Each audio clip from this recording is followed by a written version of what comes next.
Nimeuma nyoka. Ah! Ah! Nyoka. Nimeuma nyoka. Ah! Nyoka. Ah! Nimeuma nyoka. Nimeuma nyoka.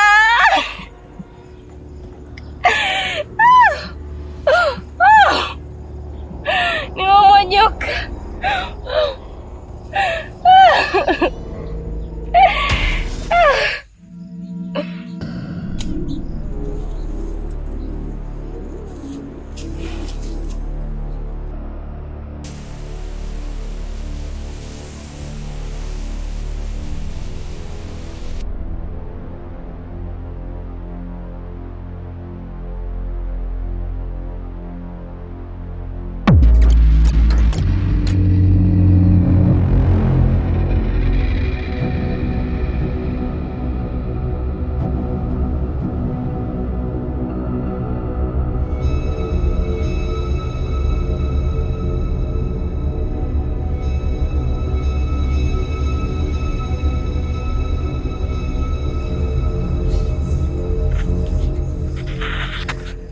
Mganga, mbona nilivyotoka hapa nimefika nyumbani nimekuta mamangu kafariki? Awe ndo chanzo cha kifo cha mamangu?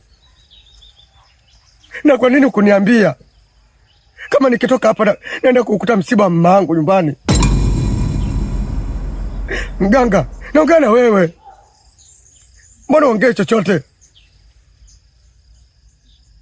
Mganga, kwa nini kuniambia kama mamangu amefariki? Ongea chochote basi. Mganga. Mganga. Mbona ongea kitu mganga? Ongea. Ongea. Ongea.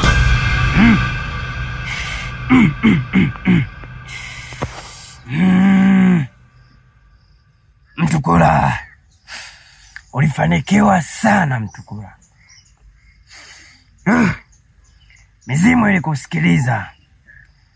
Na kile kifo cha mama yako ndio ilikuwa kafara yako kuu. Kafara? Ndiyo Mtukula, ndiyo. Ile ilikubalika na mizimu. Ile ilikuwa kafara yako ya kwanza na ya mwisho kwenye utajiri wako wote. Sasa kuna haja gani hapo kama mama yangu amefariki alafu mimi nakuja kupata utajiri huku? Nitatumia na nani hizo pesa? Mimi sioni haja yoyote kuja kutafuta utajiri hapa. Mtukula, haya yote usingeyaona kama hilo begi isingeonekana. Lakini umekosea. Hilo begi lilivyoonekana mtaani, mtu wa kwanza liliona, pia msibani lilionekana. Hivyo Mtukula, nimekuta limefunguka lenyewe. Limefunguka. Ngoja. Ona Masanja.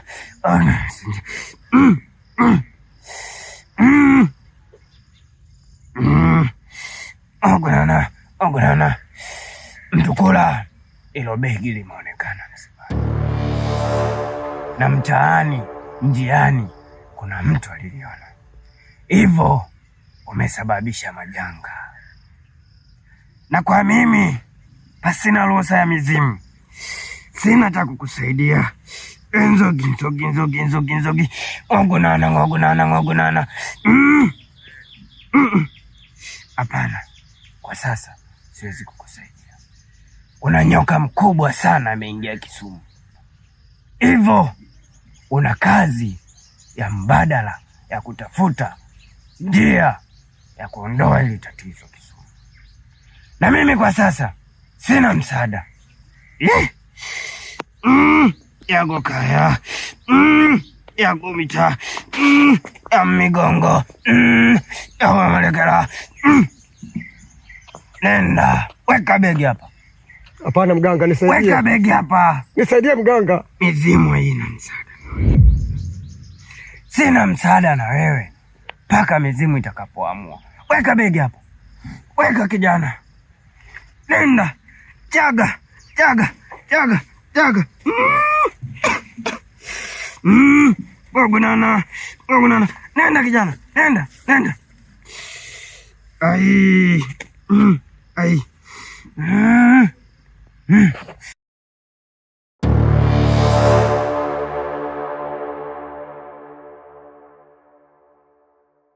Mkuu, umeniita, nimeitikia wito wako. Watembe. Kwa nini umefanya makosa? Makosa gani mkuu? Mbona nipo sawa tu? Unajua makosa yako anagharimu kuzimu kote. Kwa nini unidanganya kwa mchungaji yuko hai, mchungaji na alikombolewa. Ina maana mchungaji mkuu, lakini mbona nilihakikisha anakata roho kabisa nikaondoka? Makosa yako yamesababisha mchungaji yuko hai na amerudi na nguvu ya sababu tunakuelekea ushindi na mchungaji. Kosa lako umetugharimu sana. Naomba unisamehe, naomba unipe nafasi tena. Kama niliweza kumjeruhi basi ninaweza kumaliza. Naomba unisaidie sana mkuu, nipe nafasi. Otembe, unajua katika jamii ikishafanya makosa adhabu yake kwa jehanamu ya moto, kama alikopelekwa Dogo na Leila, yote kwa sababu alifanya makosa. Lakini mkuu, mimi nilifikia kiwango cha kumaliza. Hivyo ukinipa nafasi nyingine naenda kumaliza kabisa mchungaji, na Kisumu itakuwa salama na wananchi nitawamaliza pia. Kwa nini ulifanya makosa? Na ujue umetugharimu sana.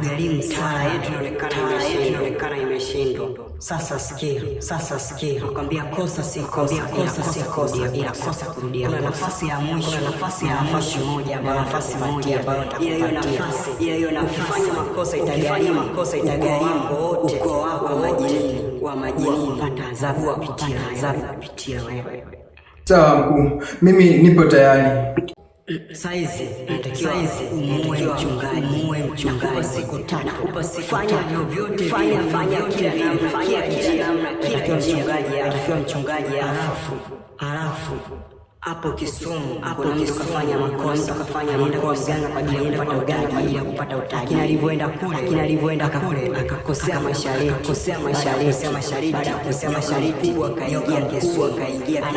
Kila mtu anabadilika na kuwa nyoka bali ya nani, ni kama muundo wa jamii yetu tofauti. Sasa kazi inatakiwa mtafute msaidiane msaidiane na kuangamiza yote ya Kisumu, yote abadilike kuwa nyoka ili tuje kwenye utawala wetu. Sawa mkuu, hilo nitalifanyia kazi. Nikitoka hapa nalifanyia kazi hilo mkuu, siwezi kuniangamiza. Pia kuhusu mchungaji, naenda kwa hali mpya na nguvu ya ajabu. Otembe, usije ukafanya tena makosa. Ukifanya makosa yako yote ya ujinga kupitia wewe. Sawa mkuu. Kafanye kazi na kurudia tena kusisitiza. Usije ukafanya makosa kama uliofanya. Inatakiwa umwangamize mchungaji mpate mfanye naye kazi. Nimekuelewa mkuu. Kosa si kosa. Ukishafanya tena kosa tufuata ni jehanamu ya moto. Steka ya 5. Unajua mateso yako. Ndio mkuu. Haya sawa. Nenda kaifanye kazi.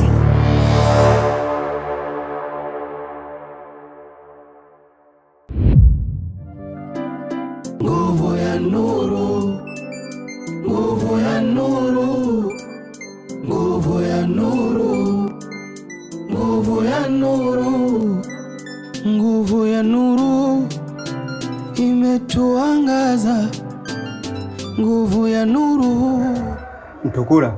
Na mchungaji, nashukuru kwa wito wako kufika mahali hapa. Hivi unaona ambacho nakifanya kwako, unaona ni sahihi?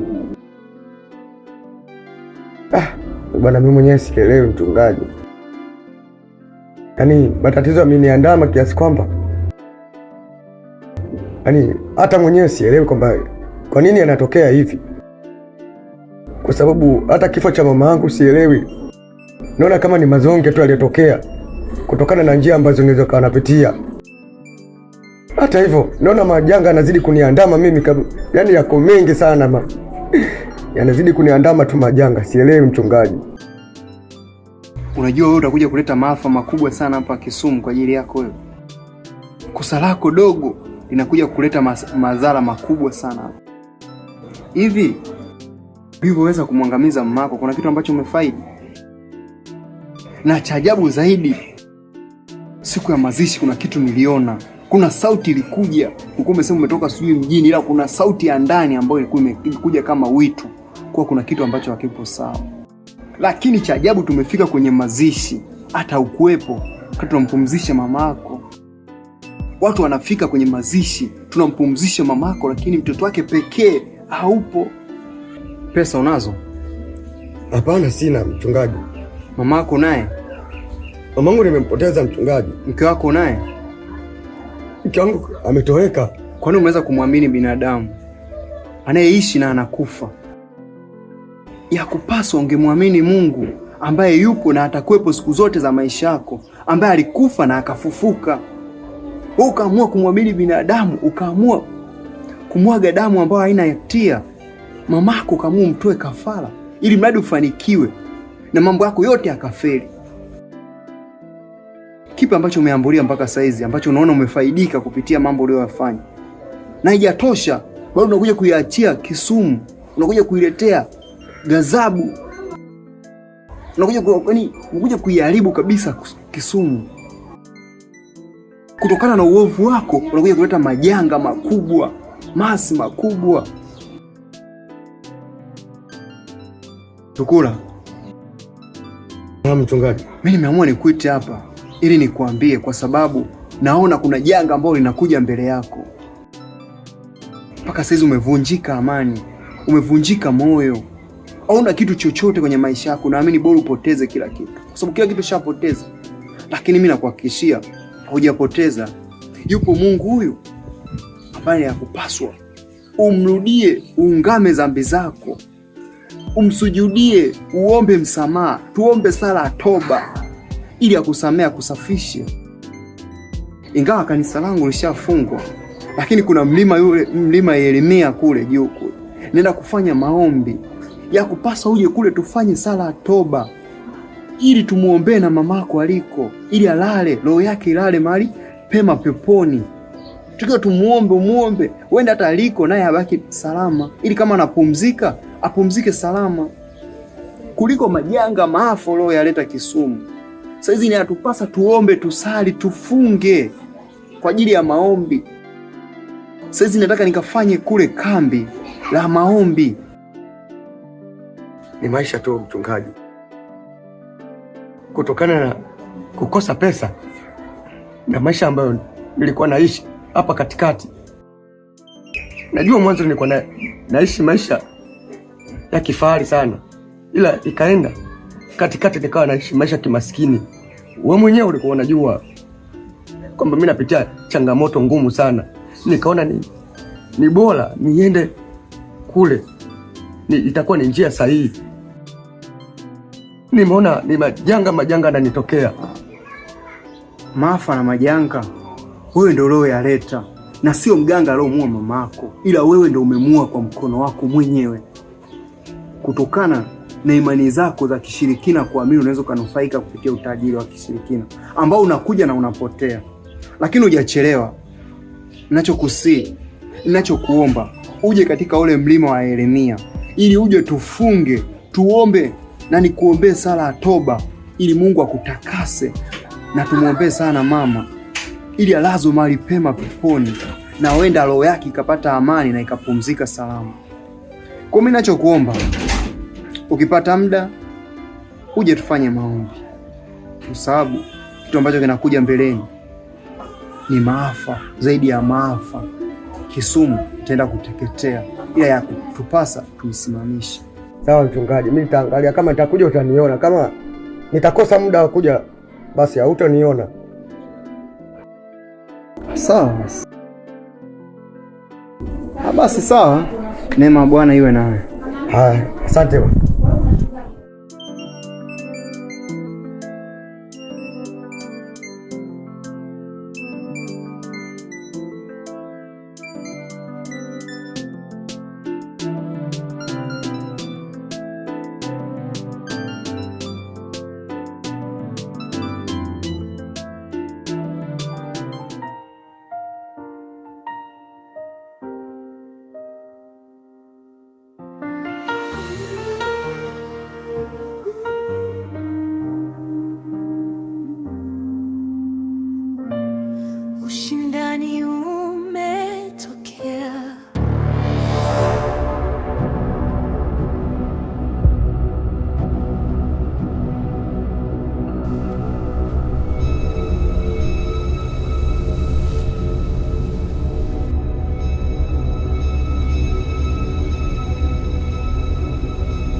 Mungu wetu, tusamehe wana Kisumu, maana ulitupa amri ya kukanyaga nge na nyoka na kiumbe chochote kitambacho, maana hakitotuzuru, kwa kuwa umetujaza imani yako na nguvu yako.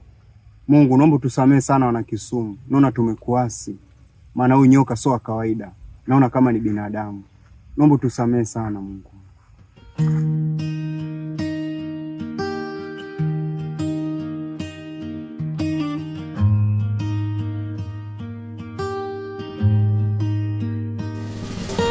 Umekuwa ukilia moyoni,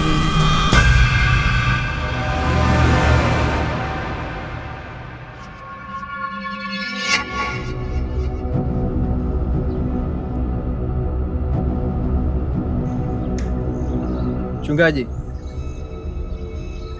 nadhani umekuwa na bahati sana.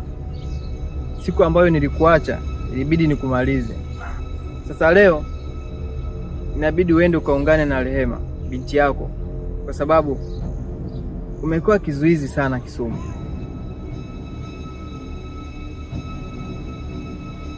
Anayeamua siku na anayeweka hatima ni Mungu tu. Wewe ni binadamu tu kama mimi. Kwa una mamlaka kuniambia leo ni siku yangu ya mwisho, zaidi ya kuniambia Mungu tu ndo atanikatisha uhai wangu, sio binadamu. Sina maneno mengi. Nadhani umevyomshinda nyoka, unadhani kila mtu tamshinda. Mimi sio mtu wa kawaida. Naomba leo ulifahamu. Ninaweza nikafanya maamuzi muda wote, na Mungu wangu mimi anajibu muda wowote. Anajibu muda huu. Sasa sitaki mambo yawe mengi. Nilikupa nafasi ya kuondoka Kisumu, ulishinda. Leo hii utaijutia. Huu ndio muda wa mwisho kuvuta pumzi ya Kisumu. Ngoja nikuoneshe.